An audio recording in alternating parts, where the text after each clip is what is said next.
Hello and welcome back to another episode of Critical Reactions with your host Bryan. We have something a little special set up today, something a little different than the norm. It is a special selection though, where one of you tell me exactly what it is I need to check out. This one comes from Who Am I? This time I'm coming with a great Christian piece of music, Alfred Schnittke's Choir Concerto. All parts here are different and are like separate chapters, so you can react to them one by one.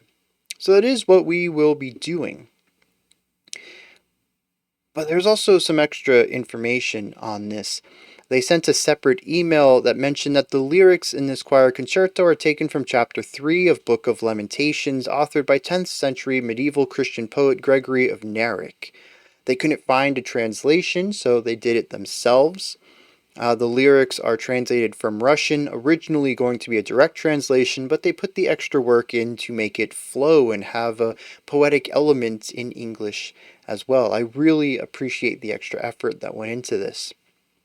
They did say, though, that because the concerto was written for the lyrics, that they would appreciate it if I could check out the lyrics before each of the segments. So, I did look at part 1's lyrics. The section is called O Master of All Living and is about 20-ish lines of praising the Christian God. It says, Thou art both our guardian and guide, wise healer of our ailments inside, the support of all the all-seeing eye, the right hand which bestows blessings from up high. The tender gaze, the voice so kind, thou art the message that brings peace of mind. It's just series after series of praise. Before wrapping up with the idea, says the aim of the hymn from thy servant's heart is not mere praise or exaltation's art. My words are but a humble plea to seek salvation's grace and set my spirit free. So, says, yes, I praise you. You are awesome in all of these ways, but I don't just say it to butter you up. It's my way of getting closer, of expanding my spirituality.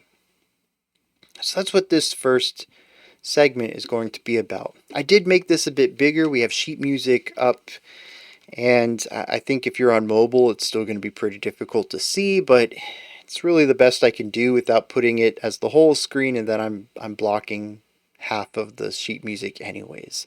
So after part 1 is over, I don't know how long each of the parts are, but in total it's 44 minutes. But after the first part, I'll discuss it, and we'll stop and analyze it, and then I will read the next part's lyrics off screen, and we'll come back and we'll discuss that a little bit before we move into the next part, and that's how we'll go through this until we're finished with the entire concerto. So, let's dive into this. See what's going on with Alfred Schnittke's Choir Concerto. Last note is that this is rather quiet. I've bumped up the volume as much as I'm comfortable with, but there is a very wide dynamic volume range, and I didn't want the loudest parts to be blasting, so I hope this is good.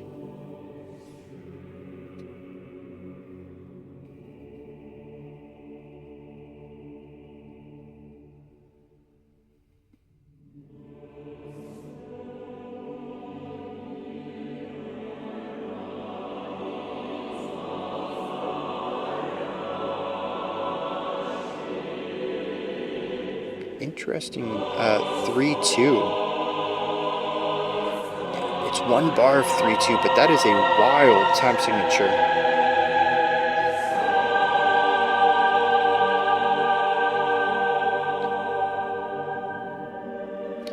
So there's 3 beats, and the half note gets the beat.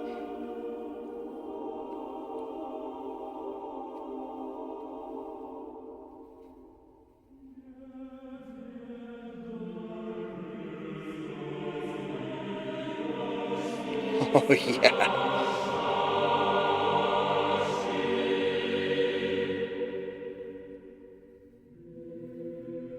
Interesting. I didn't see a rest there.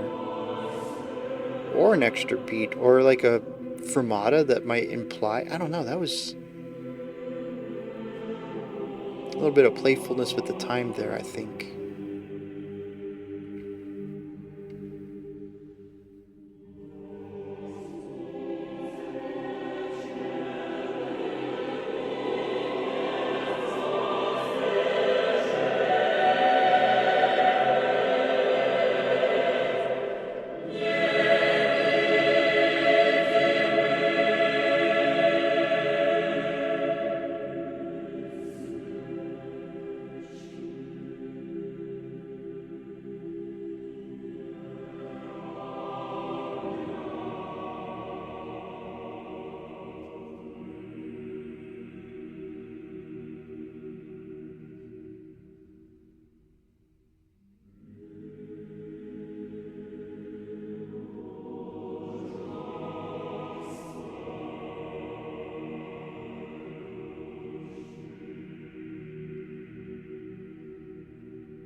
And so right now we're in pianissimo, which is that double P that you see.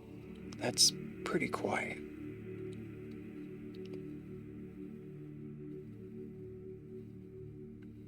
We have this fermata there and slowing down, so just really holding that section out.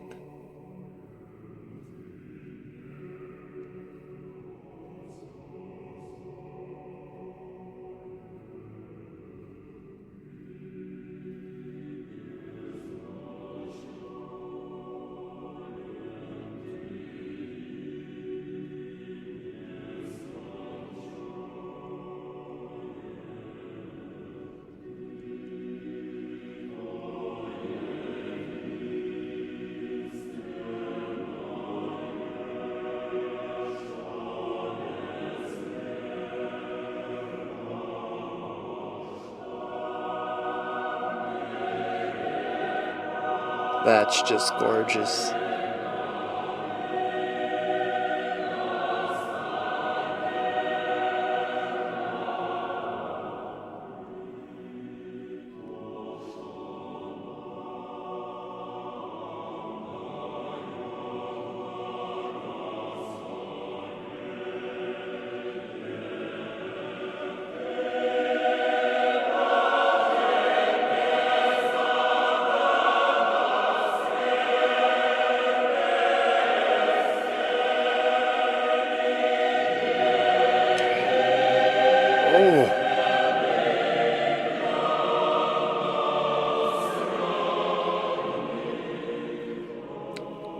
That's the second time I've seen rallentando. What is that?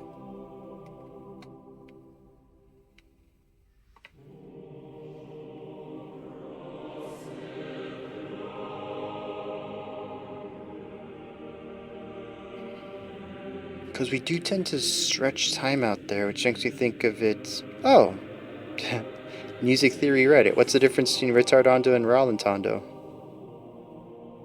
They're interchangeable. They're tempo markings that indicate a slowdown.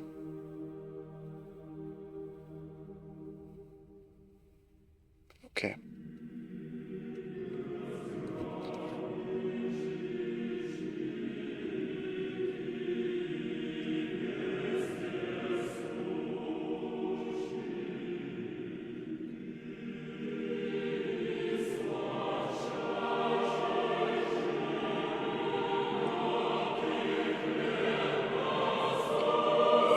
I love the way that they separate at times. Like this. There's a really strong unification here, but it's not consistent. And they'll sort of separate, deviate, and come back. Deviate and come back. It's just so good.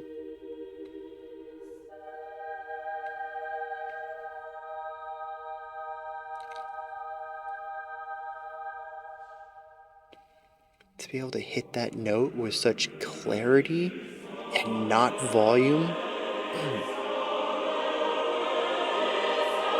The staggered rising here.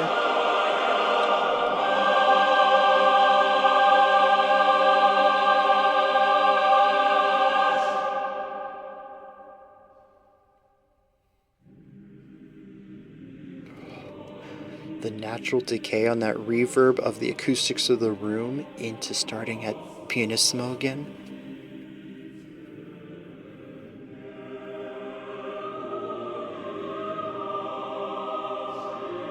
I notice that there's no key signature, but there's a lot of accidentals.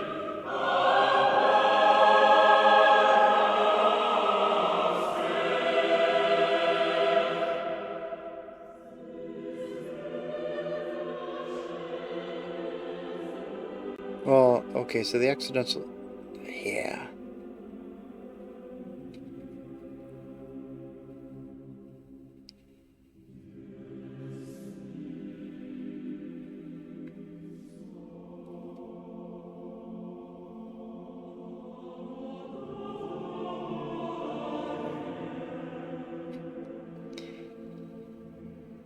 It's an interesting way to write that without the connecting flags on the alto line's 8th note run.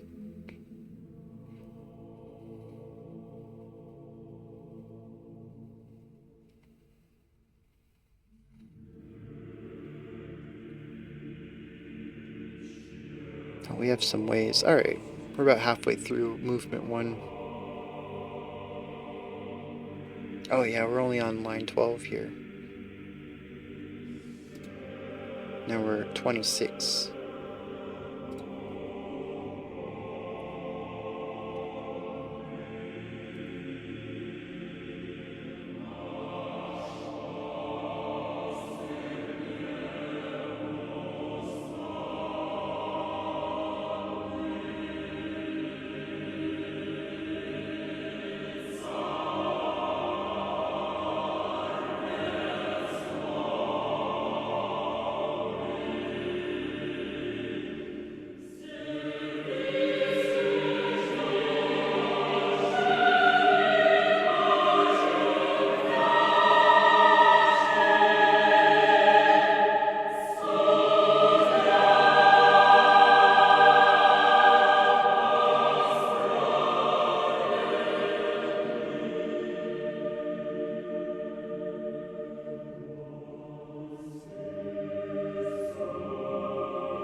So good.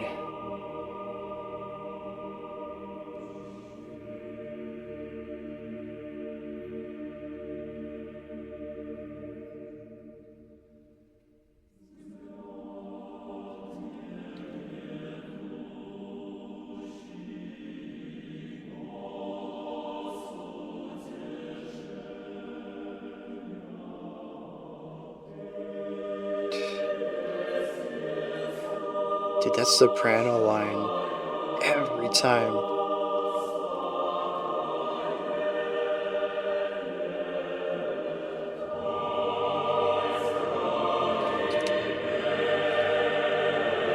Bring in the baritones.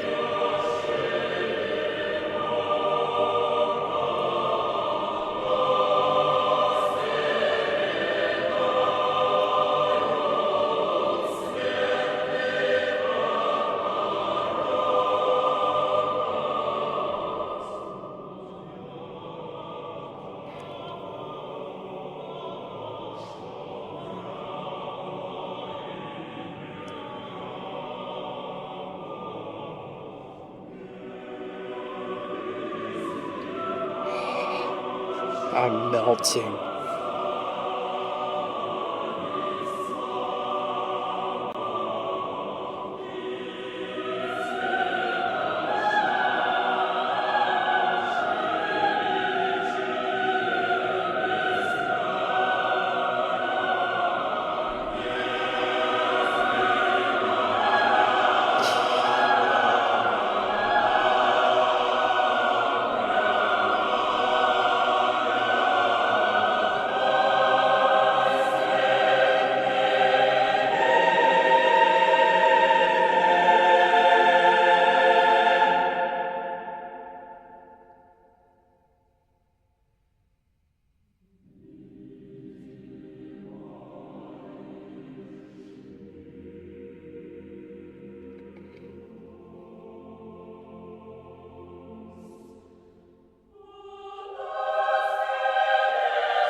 See, there's another one. There's some places where the amount of time that's rested doesn't always line up.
Very interesting.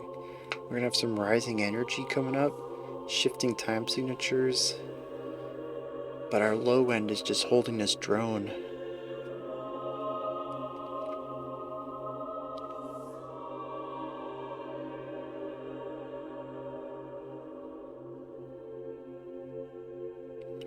The purity of that harmony.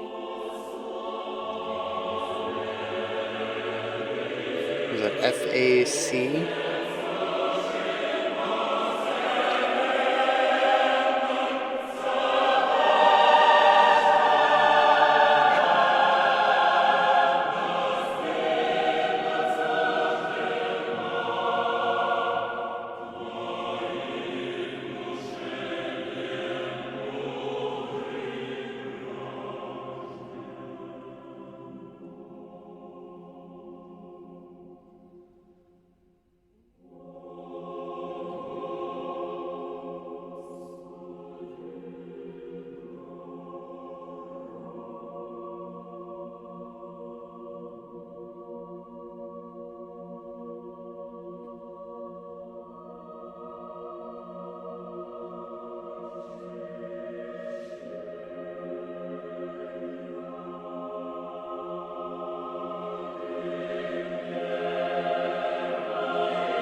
That's not where I thought that was going.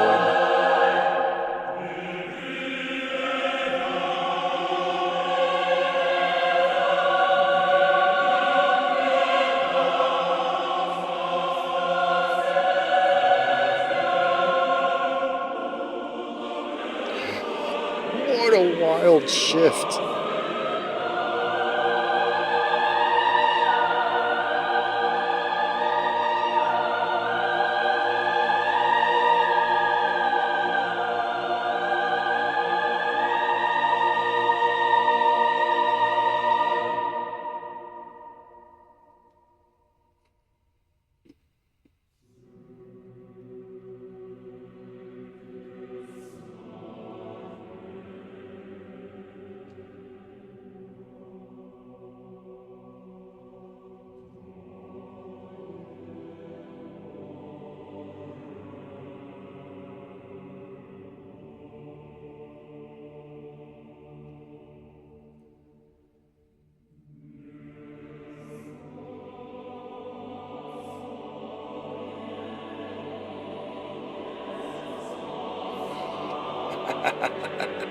The staggered rising.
Okay. That was intense. That was intense. There were definitely some parts in there that I felt myself welling up. I really thought I was going to tear up in a couple places. It didn't hit me consistently, but there were specific chordal shifts moving from one idea to the next. I'm like, oh, dang! It hits you right in the soul. Um, Here's one thing that stands out to me, right? It's very angelic. It's very church choir kind of vibe to a lot of it. We'll touch on all that in a second, but I think the thing that stands out to me the most, other than the praising element in the harmonic section, is simplicity. There are some complex elements in here. The time signature gets kind of wild in places. It is very harmonically dense. But as far as performing this, I was watching some of the soprano and alto lines, and I can't sing those notes, and they're probably written for a C instrument instead of my trumpet, which typically I play a B flat trumpet, so I would need to transpose it a little bit. But generally speaking, I can play this. Now I'm not a novice trumpet player, but I'm nowhere near an expert either. And I'm a bit rusty as it stands right now, so but I think I could just take the sheet music, transpose it to B flat instrument, and play pretty much all of this. There's nothing really difficult to it, not in the individual elements of it. And I think that stands out quite a bit to me because of the topic at hand. Remember, this is a song that is lyrically about God, you're so much greater than all of us. We are just humble mortals. We can't be as great as you, but I still want to sing your praise, to feel closer to you, to be reminded of your greatness, this kind of idea. And so I think a simple song works really well for that. We've listened to writings by, or songs, compositions, whatever you want to call them, by Schnittke that are quite a bit complex, way above my skill level. This is not one of them. This section, at least, I'm not sure about the other three parts of this, is purposefully written to be simple. Now, there is difficulty in the performance, don't get me wrong. There is a lot of modularity of time, of volume. Airflow is a really important element to this. And of course, I'm not a vocalist, so I certainly can't sing this as it was designed to be. It is not something that I think anybody can just get up and do, but it's certainly not as difficult as some of the pieces that we've heard, at least not on a technical level. And again, I think that speaks to the simplicity of the voice. The words being sung are of mere mortals. And I thought that was really interesting. Basically, the note range, as long as it's, you're not going to get a baritone player to sing some of the stuff that the sopranos do, but as long as it's in your range, it really is just a lot of quarter notes and eighth notes. There's a couple of runs that the sopranos and altos do that might be a little bit more difficult, especially given the sheer precision on display, because you're singing within a larger group. So you really need to be in tune. And unlike an instrument, which you just put in tune, this is all, muscle. You have to know exactly where these notes are and to sing them perfectly in key. But again, it's just a bunch of quarter notes, whole notes, half notes, a couple of eighth notes here and there, but again, just nothing that's, I could sight read this, which is what I'm getting at. It's not designed to specifically be difficult. But I do need to back up from that a little bit. Don't want to put my foot too far in my mouth. This is a very difficult piece to play correctly. I think that's really the point that I want to divide here. To just sight read these notes is simple, but to perform it properly is difficult. You may have noticed if you were watching the sheet music and hopefully not on a little 5-inch screen of a phone, You may have seen a lot of markings, little dots with an eyelid over it, and a lot of F's and P's, the word rallentando showing up so many times, lots of opening alligator mouths and closing alligator mouths. What else do we have in here? Um, I don't know. I'm sure there's a lot more than that. Oh, yeah, and next to every note, like every other note, is either a little B or the hashtag sign, as the kids call it these days. I say kids as if us millennials didn't grow up on hashtags too, but whatever. Uh, um, there is a lot of dynamic elements going on here that, again, if you want to play it properly, correctly, is going to be a bit more difficult. As I've said many times, there's a lot of modern mainstream music that playing it right is just getting the notes. But as far as classical music, it's that extra level of playing the right notes right, playing the correct notes correct. And that's where a lot of the, I think, emotion of this song comes from. Because there is just a lot of dynamic work in here, whether it's tempo being stretched or compressed back in. There's a lot of places where we will see a rallentando, which I learned today means to slow down, followed by a tempo, which is to return to the tempo we were at. We also have a lot of fermatas, which I mentioned is the dot with the little eyelid above it. That means to just hold this beat out. I saw it on a rest. In fact, I think everybody's resting. Everybody had a rest with the fermata on it. And it's basically don't sing anything until the conductor tells you we're moving on. Not a word to be heard from anybody.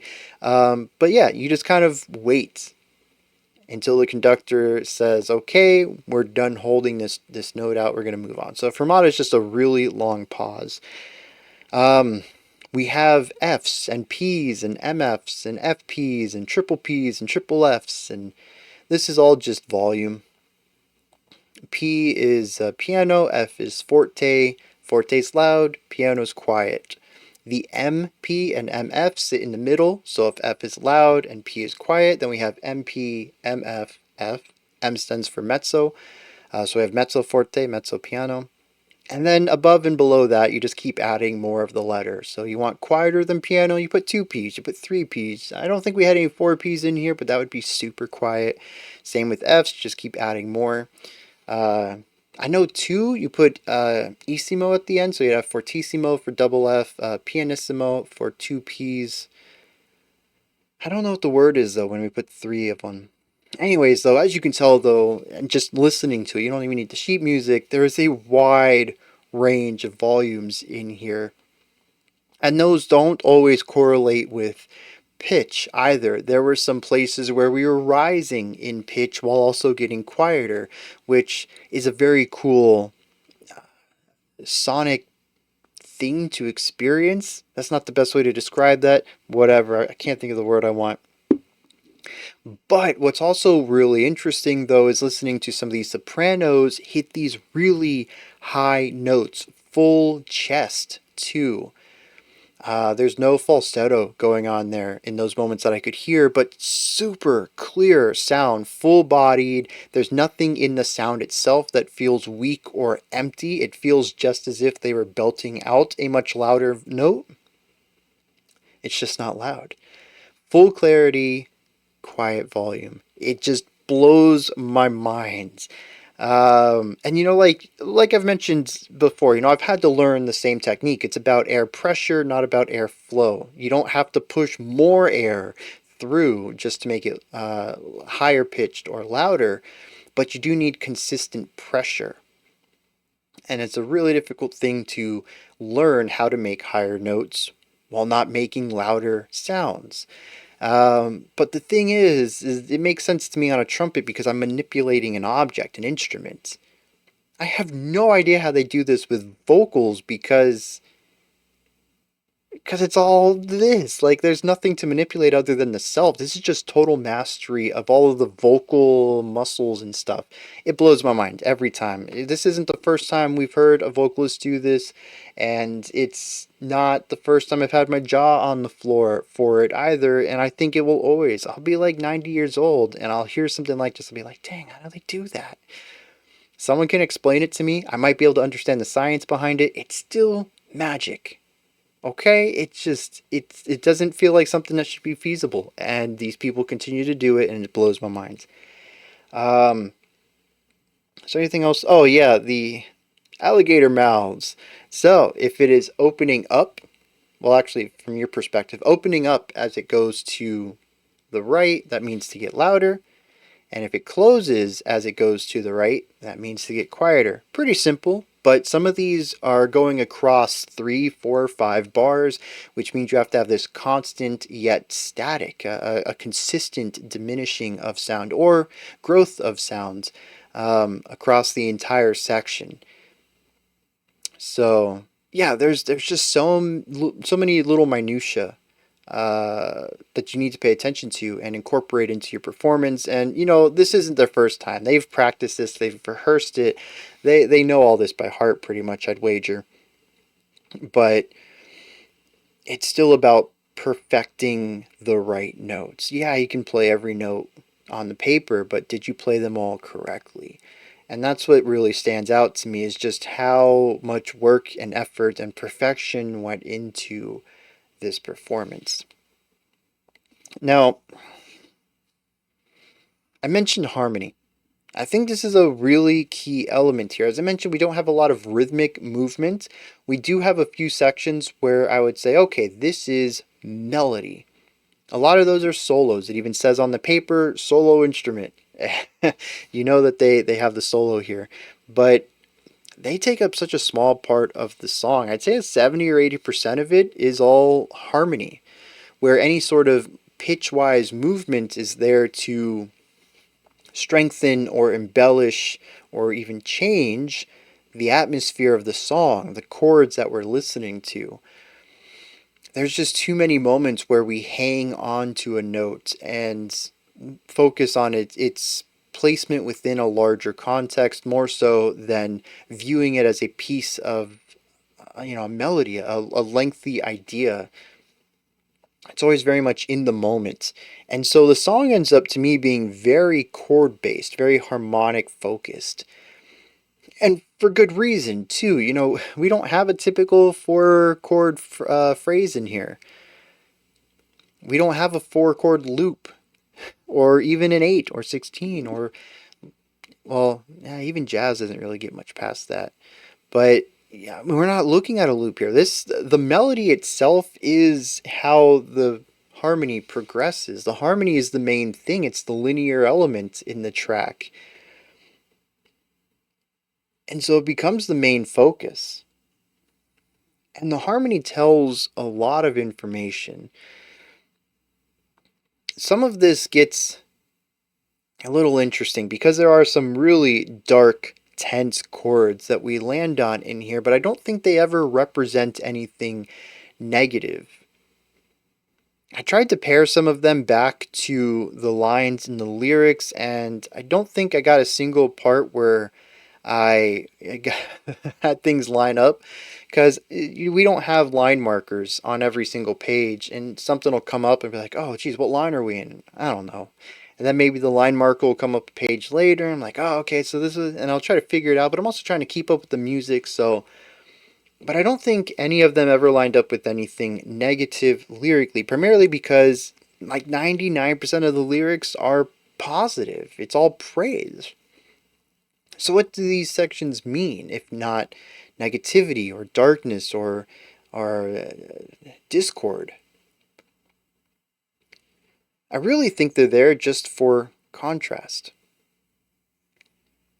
I would love to hear somebody else's perspective on this. Maybe someone's like, oh no, the lyrics are doing this and that kind of represents a type of darkness within humanity or something, a contrast to the praise of God. I don't know, man. I'm trying to figure out some sort of perspective too, and I don't know. That's why I'm hoping someone else comes in with something.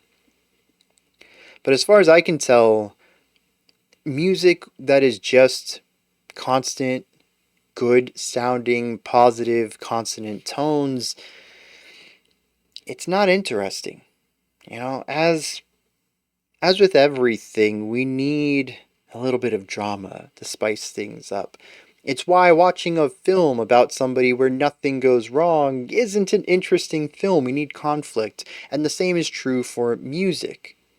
We need a little bit of darkness to allow us to resolve out of. And a resolution can't feel good if you're not coming out of something that was unresolved.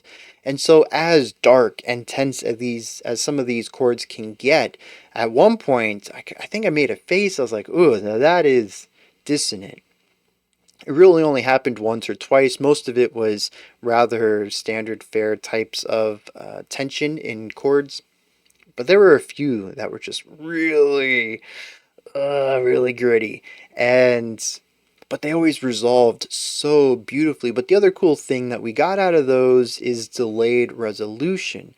See, the further from resolve that we get, the more steps we can take as we slowly resolve it. This is something we don't really hear too much in a standard 4-chord phrase because it's functional harmony on a small scale. All 4 chords have a function within the progression, and you don't really have room for variance among them for stepwise manner. You have your home, you have a little bit of coloring, you have your tension, and you have your resolution, and that's it. There's no room for nuance. But here we have nuance. We can slowly resolve something, and I think that's awesome. A slow tread back home to feeling good.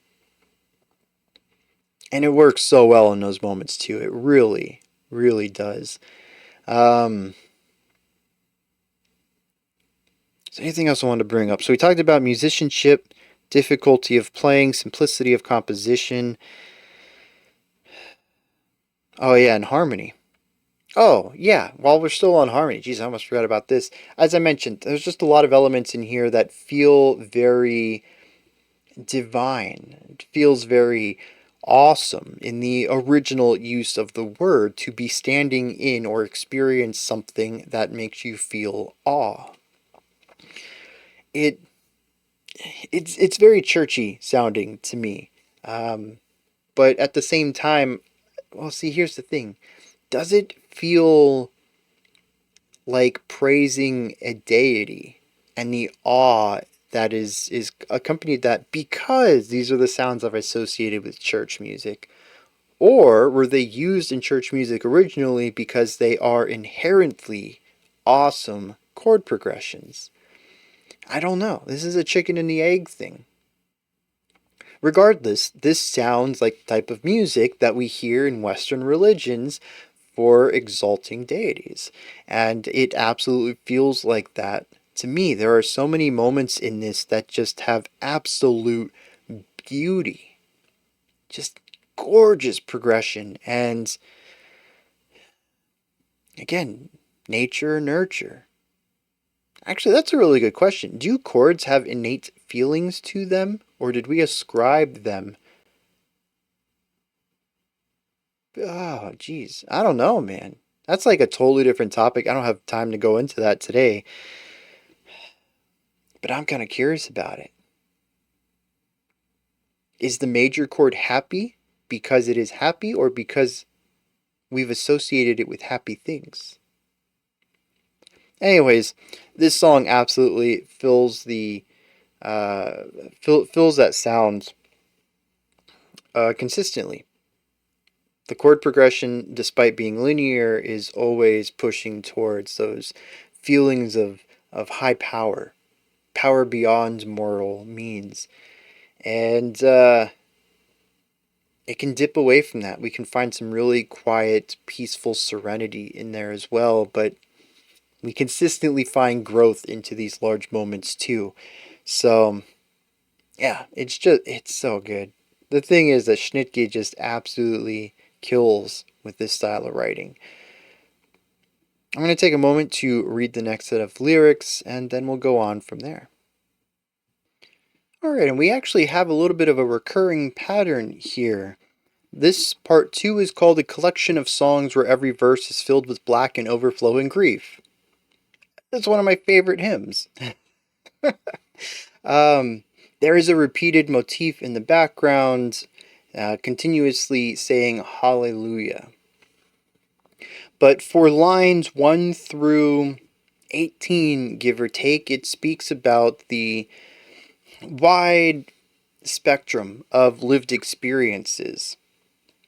It says that I wrote these words so they might spread to all Christians in all corners of the earth. I wrote them for the righteous and for the sinful of heart. I wrote them for those who judge and those who bear blame. I wrote them for virtuous men and those of darker deeds, for the highborn and the lowborn, the husbands and wives alike, the rulers and those opposed, offenders and those who are distressed. Just goes continuously lists these dualities of experiences. By the end of it, he says, for all that are consumed by vain pursuits and good, hallelujah. And may these lines, filled with my sorrow, may they bring wisdom to the men of tomorrow. Let those burdened by black misdeeds find in my writing the comfort one needs. May each person find in my work and my endeavor a benefit and gain that will last forever. And may my verse become a prayer and plea, and treat the Lord's mercy upon all those who see. Hallelujah. So it's a song that says, no matter who you are, may you find comfort in my words, either find empathy for those who have lived through similar things, or maybe find hope if you are in a similar situation yourself. That at the end of the day, the Lord's mercy will save us all. Hallelujah. So that's what this song is about then. Let's dive into it then. Let's see what's going on. What a title on this one. Alright, let's dive into it.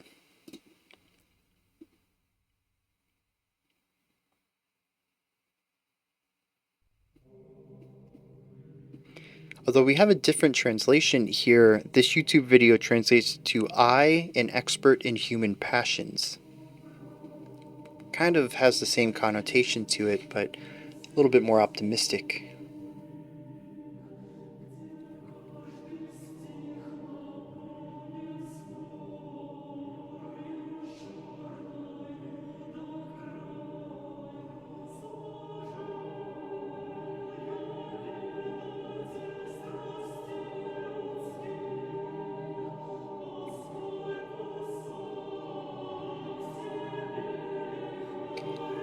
The constant movement between just a handful of notes ends up feeling very eerie, like a creeping, ominous vibe.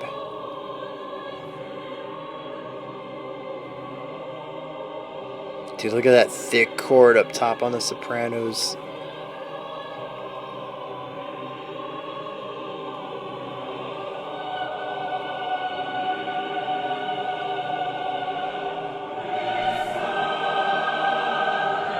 And to lift out of that with this joy.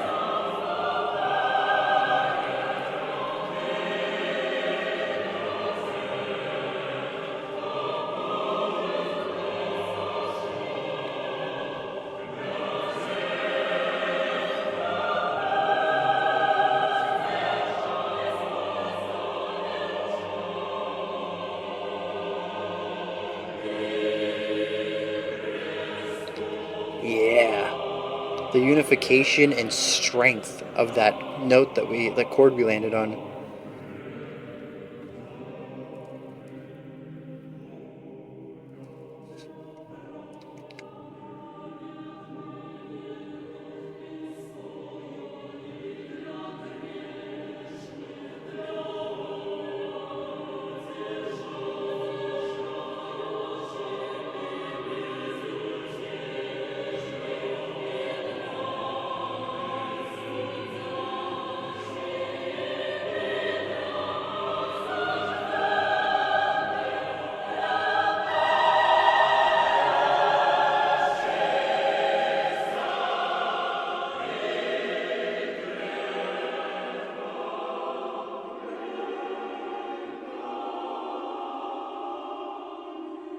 Ooh. So we had rising and falling ideas there on those triplet quarter notes. It created this contrasting movements like vertigo.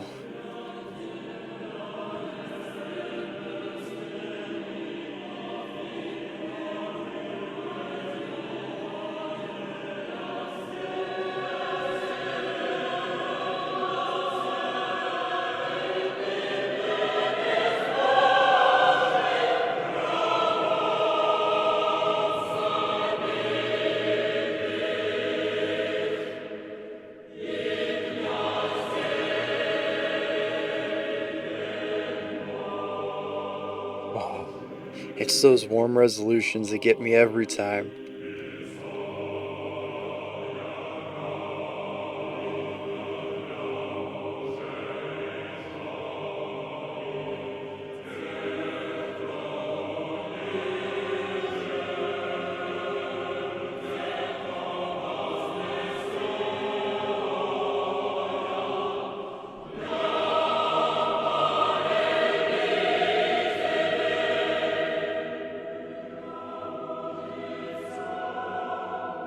Back to being loud. Yep, called it.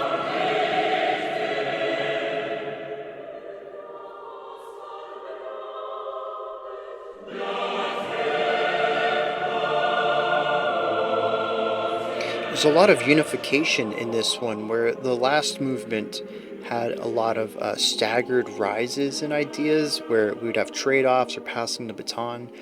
A lot of this is unification, which of course is the purpose of this.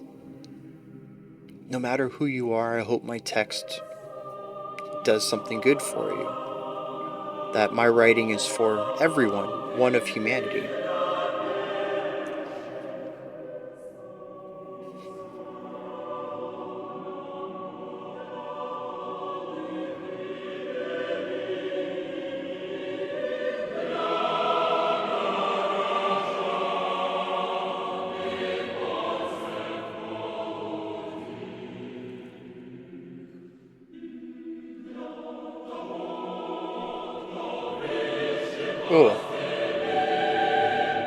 Oh, we got, I think that's our first 16th note. Everyone was in on it. It's still on 2 flags, second from the left.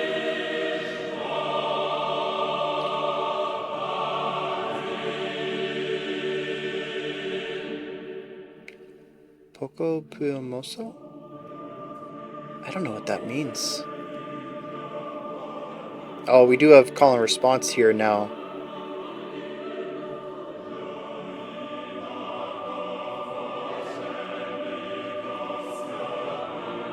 And you notice that they all start just before the beat where they get to be the pocus. It's a nice way of crafting fluidity, so it isn't just one then the other. There's a little bit of overlap.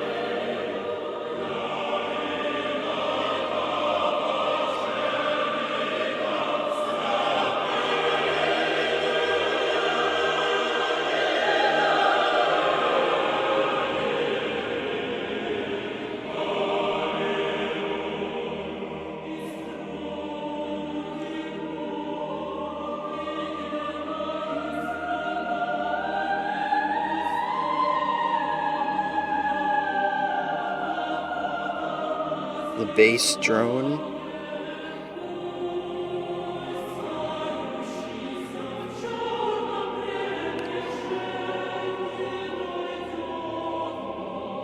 Oh, we do have a key signature on this one. It's all those little bees on the left.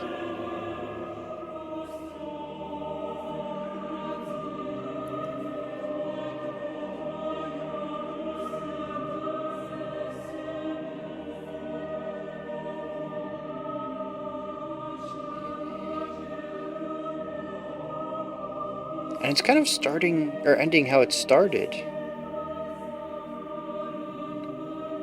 Again, bouncing back and forth between a bunch of notes. Less eerie this time, more calming, but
That's actually an interesting decision there. First of all, right there at the end, you may have seen the 4P. I don't remember the word for three, so I definitely don't remember four.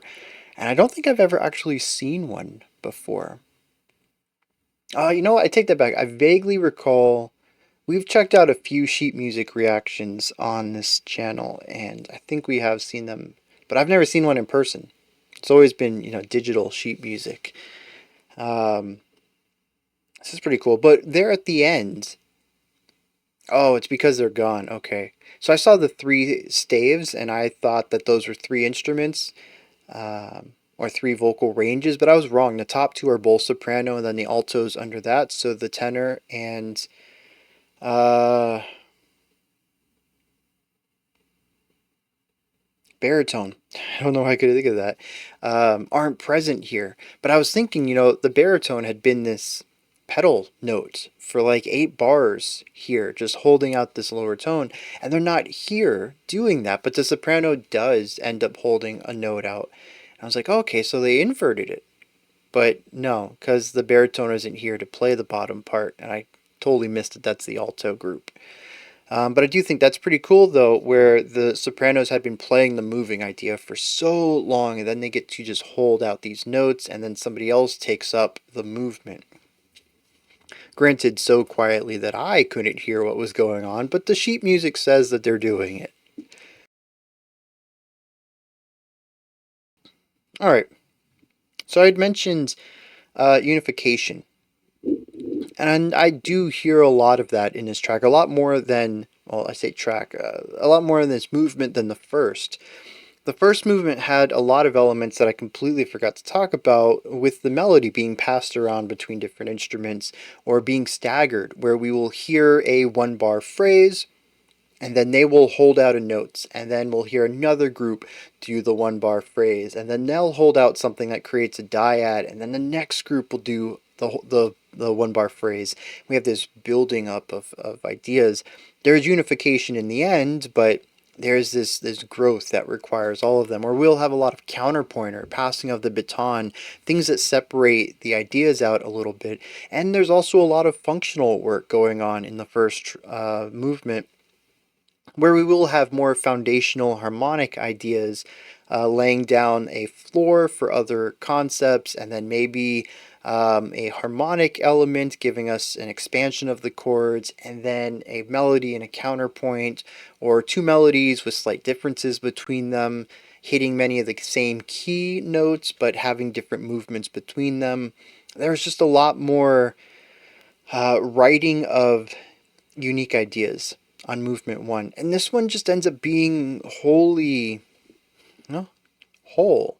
There is that one section where we had the back and forth, where the lower group did the melody, and then they held out some notes, and then the higher group did the same melody, a bit of call and response going on there.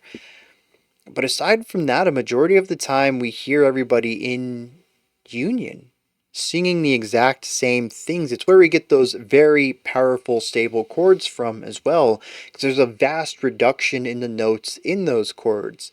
We're usually just getting 2 or 3 across multiple octaves, and it creates something very stable, which, I mean, that's sort of the point of this, is that everybody's the same. I don't care if you're a nobleman or, what, highborn and lowborn, is that what he called them?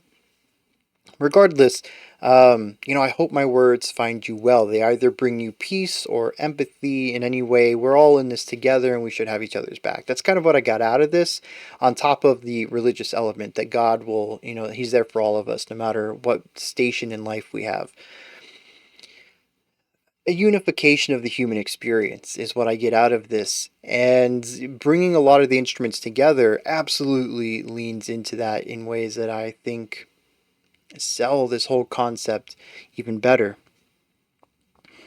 The song doesn't start that way, though, does it? What a wild beginning to this. We start off super eerie, ominous, dissonant, tense.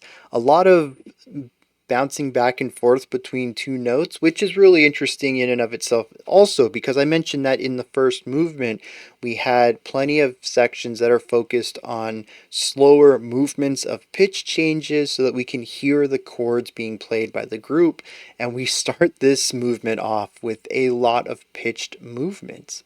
Granted, we don't go a lot of places. Many of the ranges are just bouncing between one or two. I remember the soprano range had like three, a low, a middle, and a high, and they kind of did this rising and falling thing, sometimes bouncing at the top a little bit before coming back down, but not really going outside of these three core notes. All of this was kind of a little offsetting because of the chords, the notes being played themselves. The movement was also a little jarring, but it's also the note choices. The whole thing felt off. Like I mentioned, ominous is probably the best word for the beginning. And maybe that's purposeful. I mean, the opening line of this section does say that I'm writing a book full of blackness and despair. And the song is about coming out of that through your spirituality. And the song does come out of that rather nicely as we move out of those first couple of lines and we get into, I think it was like line 4, line 5. We had that really powerful uplift out of it, having a light to shine through and drive the darkness away. It wasn't just for contrast, like I found some of the more tense chords to be from movement 1. This one was absolutely about narrative writing, to create this story of feeling the despair and having the brightness get rid of it, of finding peace through spirituality.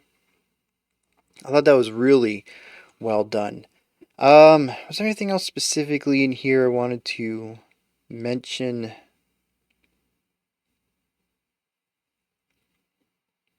I should have taken notes. I always take notes on long tracks. Maybe it's because it got broken up into these different sections. I thought I could do it. But I think that's about it. I could have sworn there was one other key thing that just really caught me off guard that I wanted to dig into.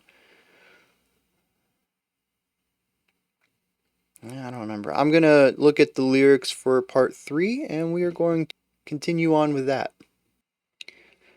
Part 3 is called To All Who Understand These Sorrowful Words, which immediately puts to mind exactly what this is going to be about. If you understand the hardships that I'm going to be talking about, you've probably experienced them yourself.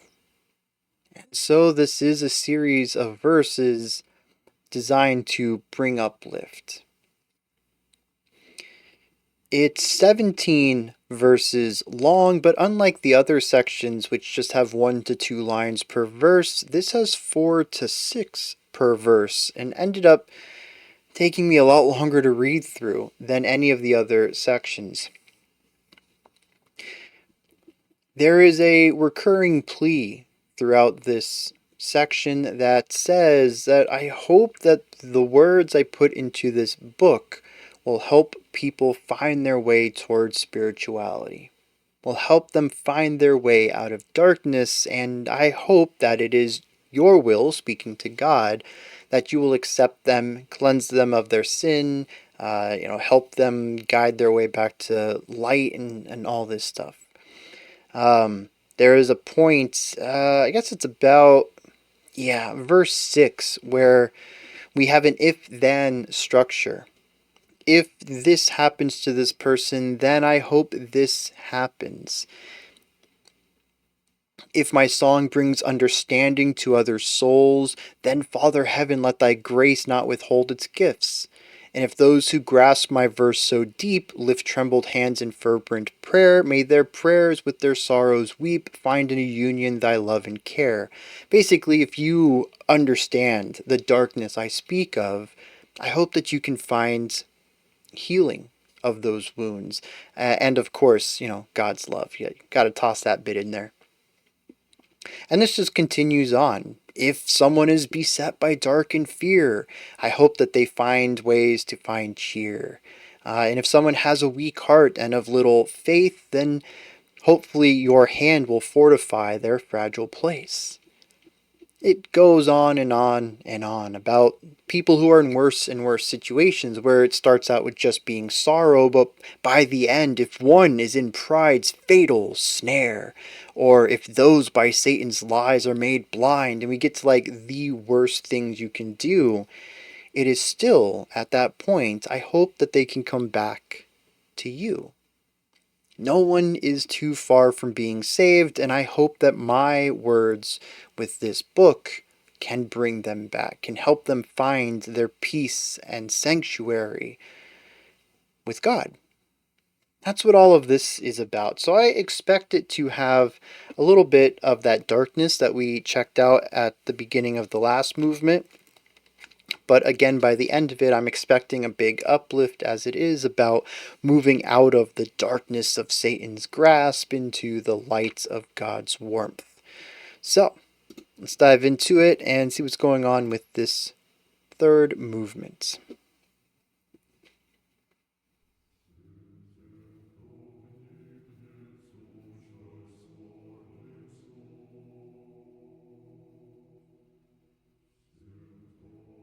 Oh, they don't call it baritone. That says bassy?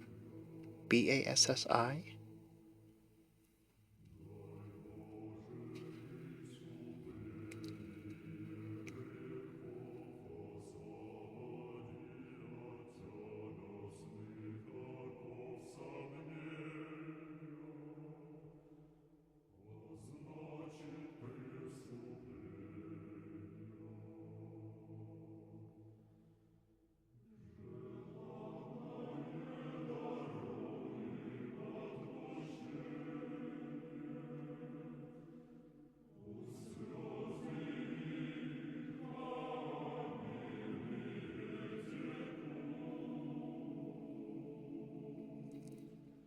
It's interesting. We move out of a 5-4 into a 3-2 and a 2-2, which ends up being 5-2.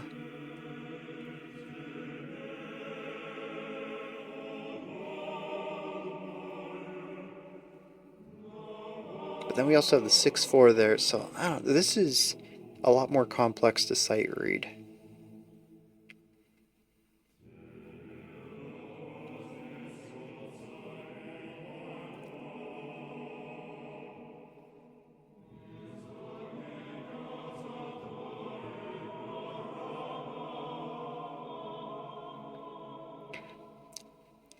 The quiet volume also, I think, lends itself well to feeling like it is of the darkness, a place that you should creep and not be too vibrant within.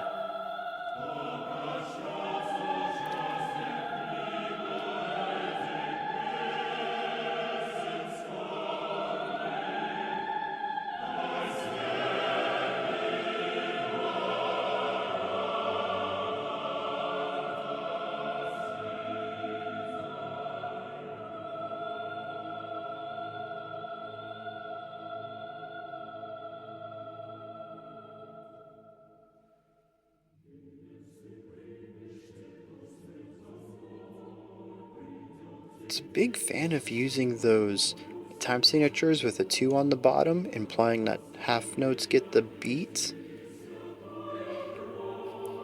Instead of all those 3-2s, I would much prefer a 6-4. That's just a lot easier for me to read.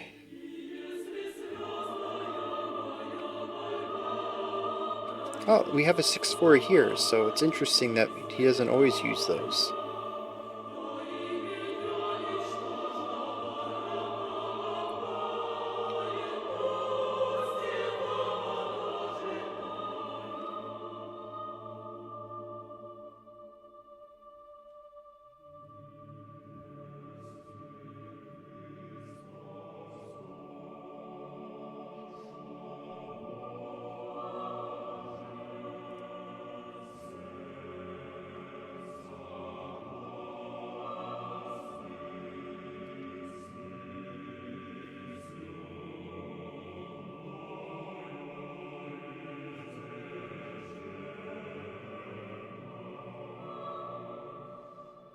love that. The drone with the little kick every once in a while.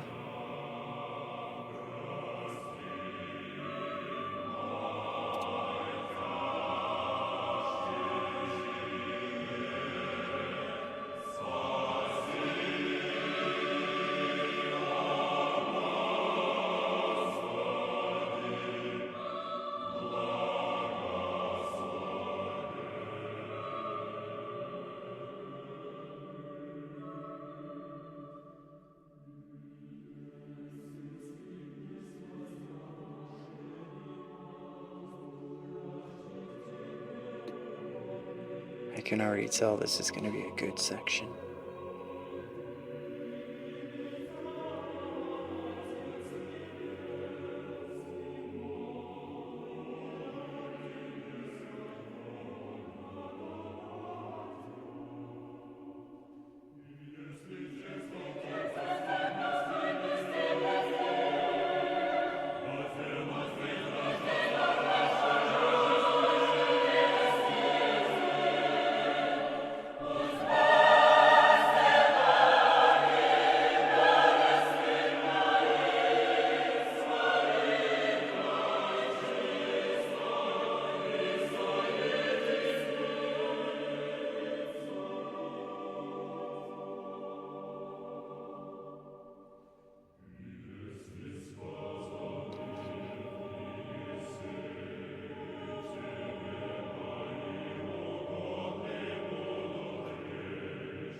Some of these decisions seem a bit abstract before they put the layers on top of them. Like, this makes a lot more sense to me than the opening of this section.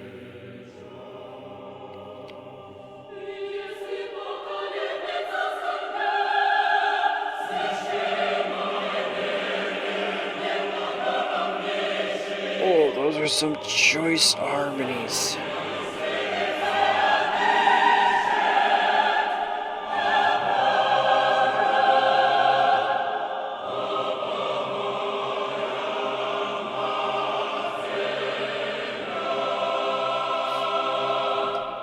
Understood that.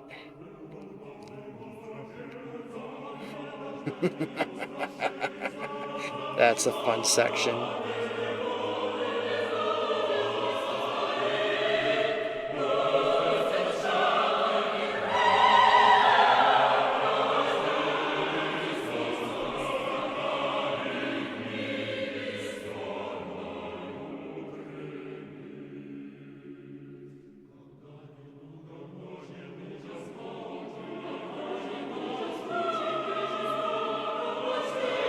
Yeah, so there's a lot more complex, layered writing in this than we have really seen before.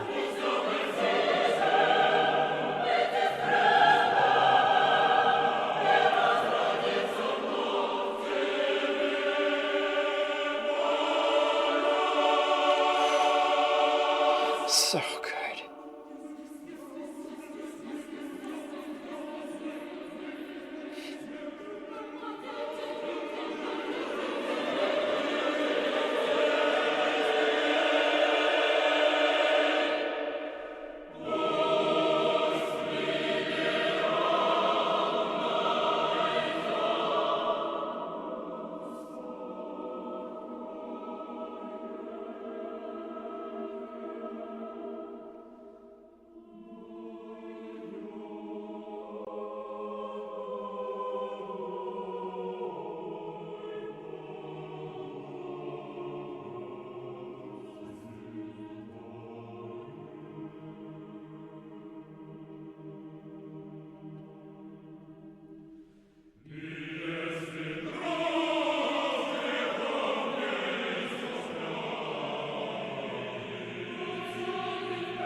Interesting moments of unification after so many diverse segments.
hearing some of these low tones.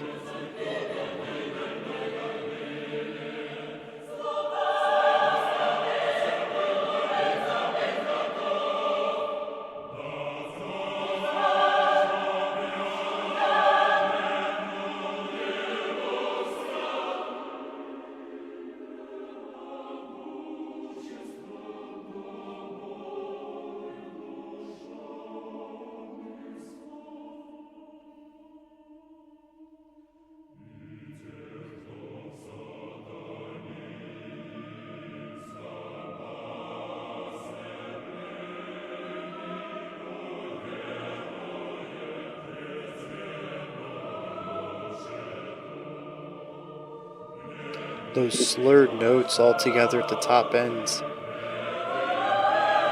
Like a maelstrom, a storm incoming. Oh, but then we went bright.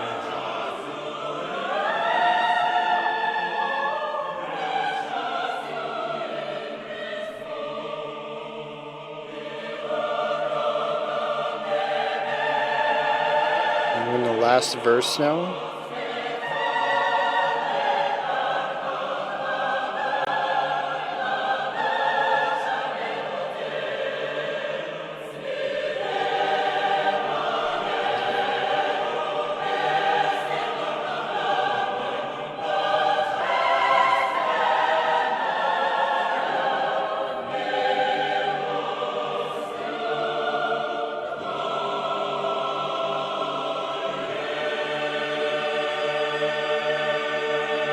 Very bright ending.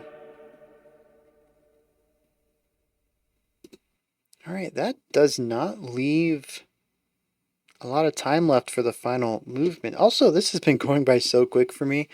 It is just a joy to listen to.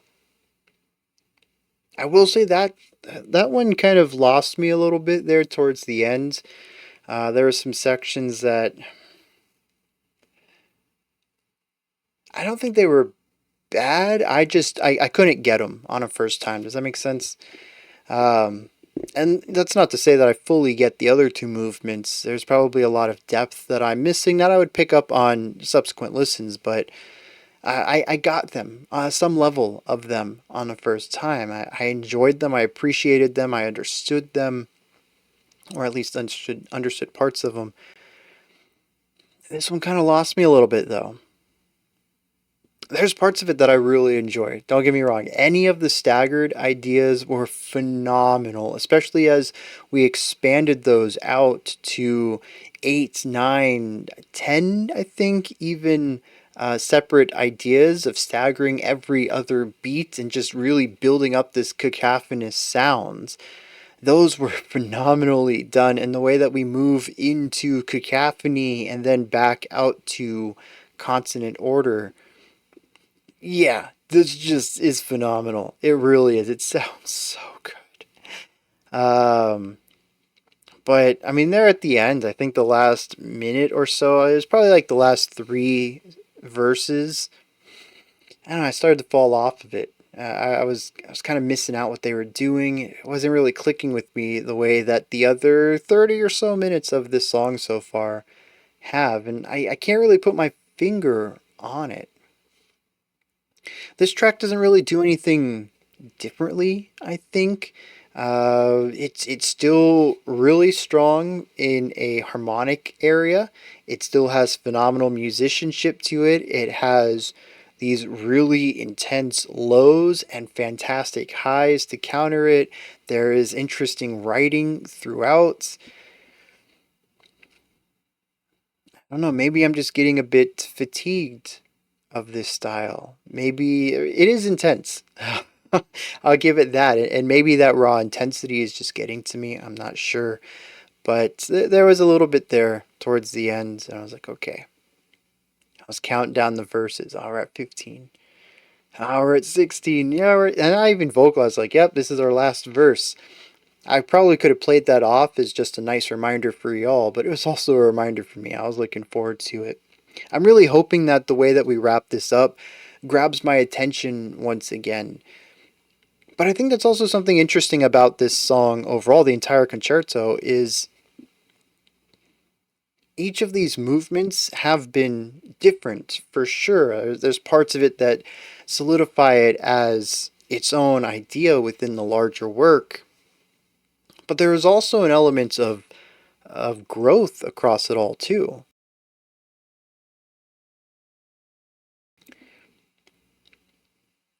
This song feels way more intense than the second or first movements of this concerto. The intensity is something that I don't quite know how to pinpoint. I think it comes from complexity and compositional density because we had heavy, tense harmonies on the first one. We had some moving ideas. We had layering. Those same things existed on the second track too, but quite a bit in higher quantity, I think.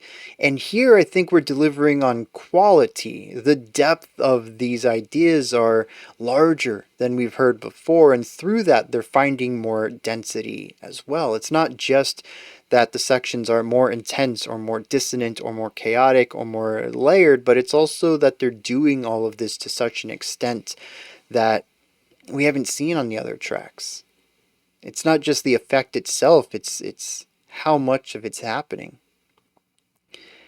And I find that to be interesting because it feels like the song is evolving. What started out as something that was kind of hymnic, now we only touch on hymn style sounds and we really delve into more of a classical darkness within it. And of course, lyrically, we're going that direction too. The first song was God, You're Great.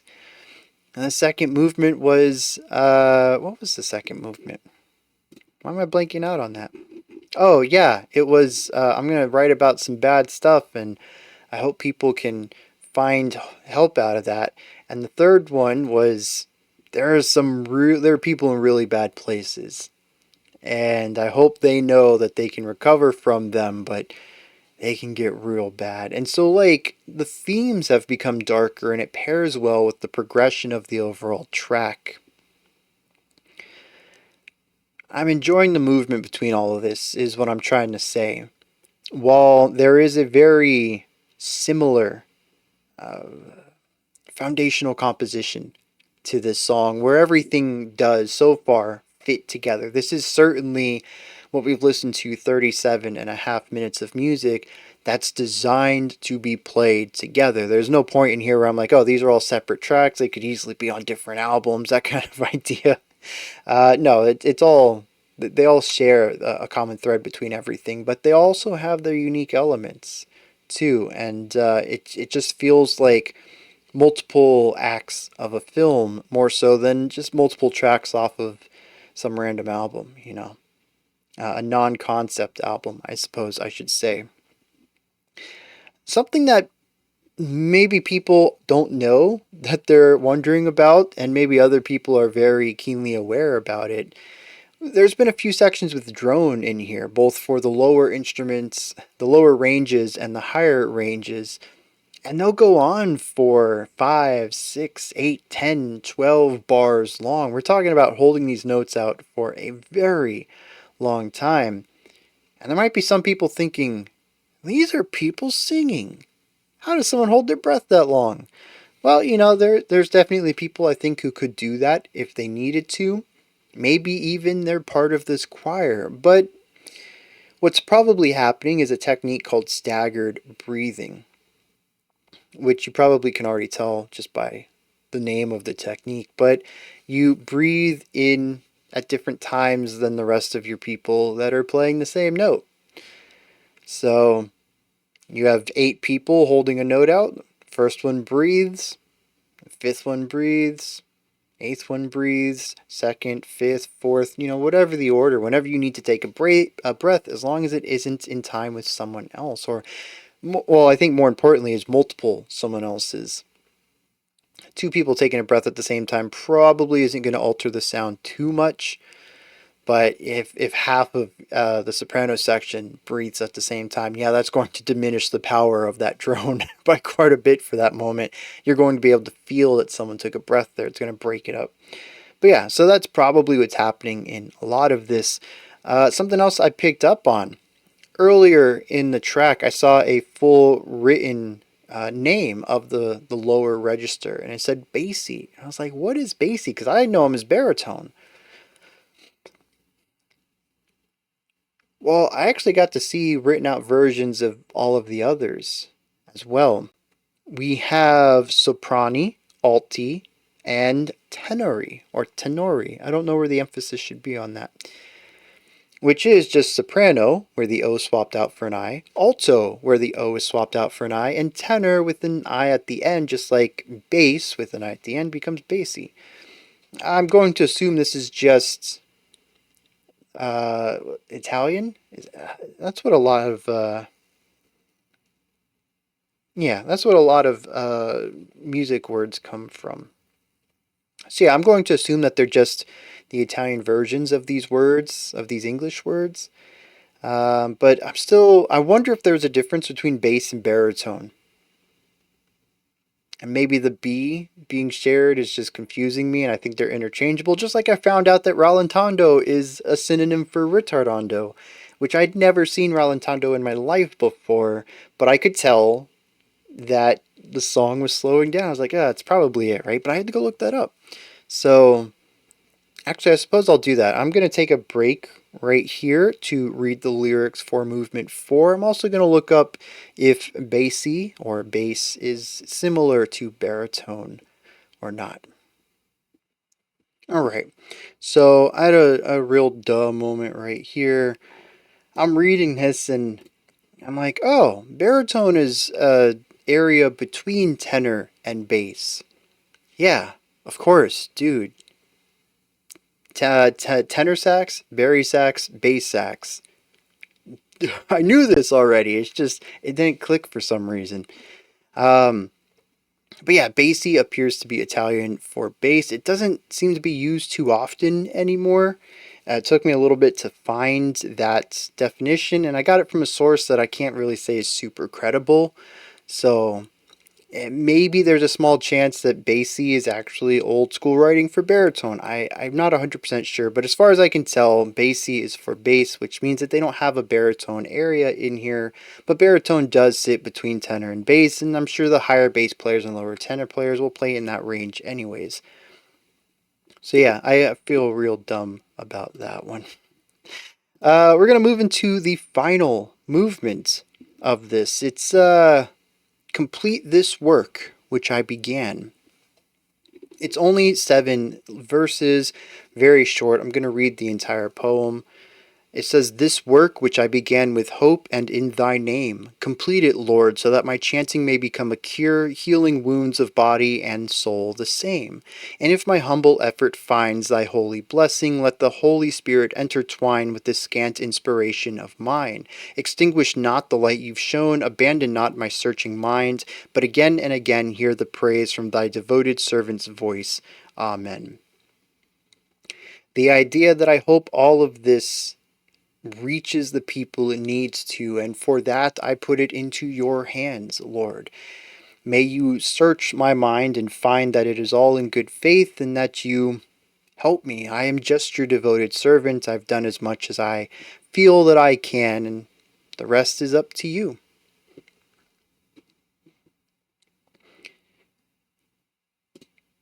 May you show the light to those who need it. So, I believe we're going to be heading out of the darker sounds here. And given that we're going to need to use a minute or two to wrap up the entire suite, the entire concerto, we really only have about 4 to 5 minutes worth to create a song unique for this movement. So let's dive into it, see what's going on with movement 4.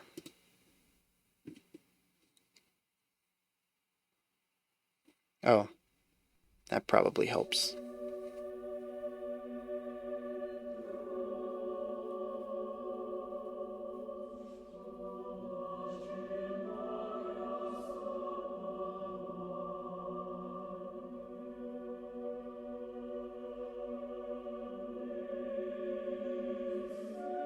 Yeah, very serene.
It's not isolating, but it is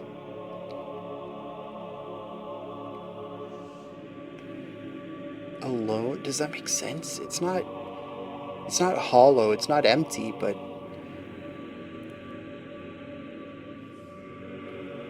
it's alone but not alone. Does that make sense to anybody?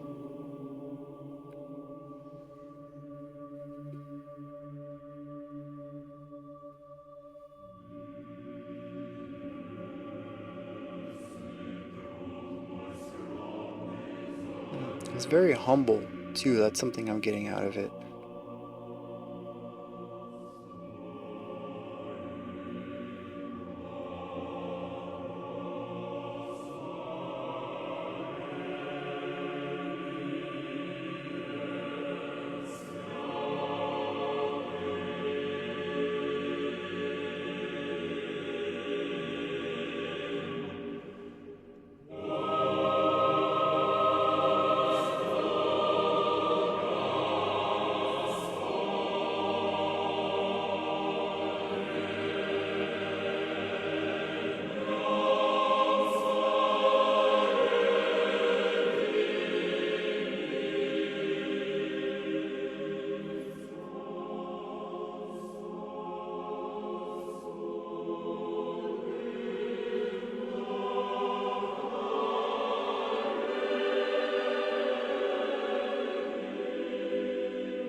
Yeah, what was that? A lot of really tight dyads there.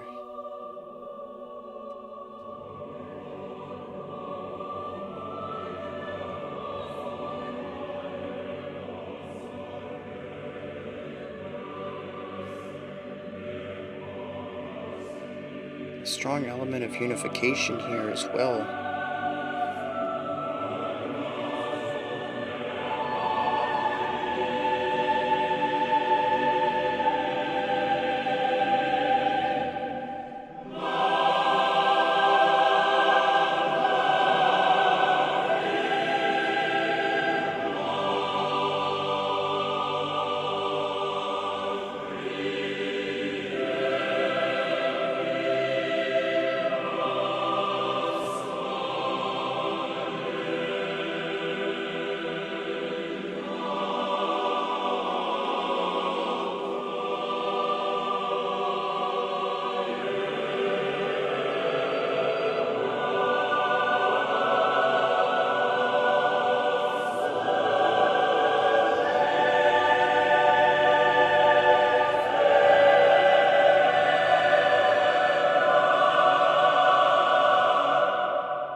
It's a really tiny print.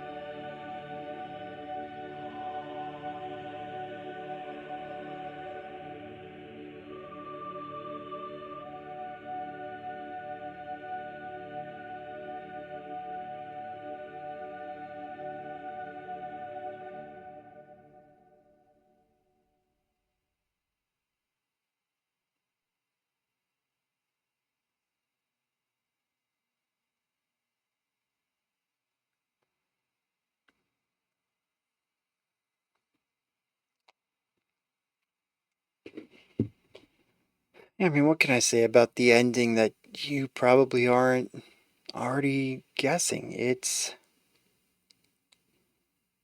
Well, I suppose a really good word given what it is as a whole. It's glorious.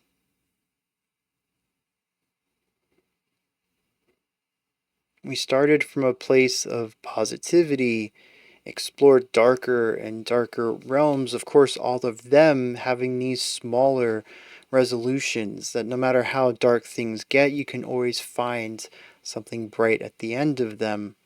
And of course, wrapping up this descent with a very calm, serene peace in the final few moments of the entire work. It's gorgeous. It really is. And this final movement harkens back to the way that the first movement was written, focusing primarily on harmony, chordal movement, progression, resolution. There are some melodic elements in here, but nothing that really stands out in the way that we had, especially in movement 3 with the sort of the canon motif that we had in a couple of places. This one just really focuses on strong chord writing. And it's a really gorgeous way to end this. I kind of wish I could stop right there. I think that's a really fantastic notion, a final thought for this. But something clicked with me during that song. There was a specific point in it, and I was like, wait, there is no way I haven't brought this up yet. And it really isn't a point that works well as a final point. This doesn't wrap anything up, but there's an unspoken hero to this song that without it it would be nowhere near as good. The acoustics. There are so many points when the vocalist will stop singing and the remaining sound will ring out, bouncing off of the walls of wherever this was recorded at. The room, wherever they're performing at, is going to change the way this sounds. Wherever they performed it here is absolutely beautiful. The acoustics of this room they have to be made for music. Actually, I'm kind of curious now. Do theater buildings for plays, not for film theaters, are their acoustics, the rooms designed for acoustics differently than an area designed for music, whether it's choir or bands, acoustic bands? But yeah, I'm curious because the idea is still for the sound to travel, but I'd wager that they have different ideas of what's the best way to travel. And now I kind of think that theaters and why can't where are concerts performed at? Auditoriums? I don't know. Why can't I think of the word? I think they have different types of acoustics though. Now I'm kind of curious. Anyways, though, yeah, like every single time that we hear these voices as loud as they are, especially on those triple forte sections, or when we have really loud notes ringing out and then they stop and they just sort of hover and exist. I really love those moments because we have usually some sort of fermata usually too, to just allow the notes to ring out for their maximum duration, maybe even returning to silence before we begin the song again. It's just a really beautiful notion, but here's where it all ties back together. The whole concept of this song lyrically is that our narrator is writing a book for everyone, but particularly for those lost souls. The ones who don't think that there's much left for them in life. Maybe they have walked away from the path of the righteous. Whatever reason, he wants to reach out to them. But the idea is that is consistently spoken about in here is that the author is just a puppet of God. That God's words flow through him. That he is nothing without God. And even after he's written all of this, he asks God to help deliver it, to hope that the book gets into the hands of those who need it. Remember then that after the vocalists have closed their mouths and have stopped singing, the sound continues on, a secondary component to the song, something that, well, as we know it, it's sound waves and echoes and bouncing off of walls and such, but from a more abstract perspective, it is an echo of what is being written. You could even view this metaphorically as from the source. It is what remains after the human component is done. It's the extension of it. And in this case, the author is an extension of God. And so it creates this connection between what we do and what is still left over, the ripples throughout it. I think that's very cool. And it happens so often in here, usually on very awesome notes. Or chords, I should say. And it's just, I don't know, it is a beautiful decision every single time. And it always fills me with such a warm feeling. Just to have so much space still having sound in it. Which also, the way that our words can continue to go on past us is also another parallel metaphor, whatever you want, of the idea of writing thoughts down and passing it on to other people, of sharing our thoughts with one another long after we have said them. Like I said, in a different room, different setting, different recording equipment, it would not have the same effect. It is the unspoken hero of this song. The acoustics of the room. Those are my thoughts. Alfred Schnittke's Choir Concerto, all 4 movements. What did you think?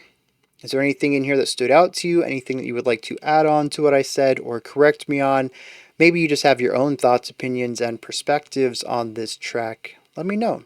Down in the comments section, put all that down there. Let me know what's up.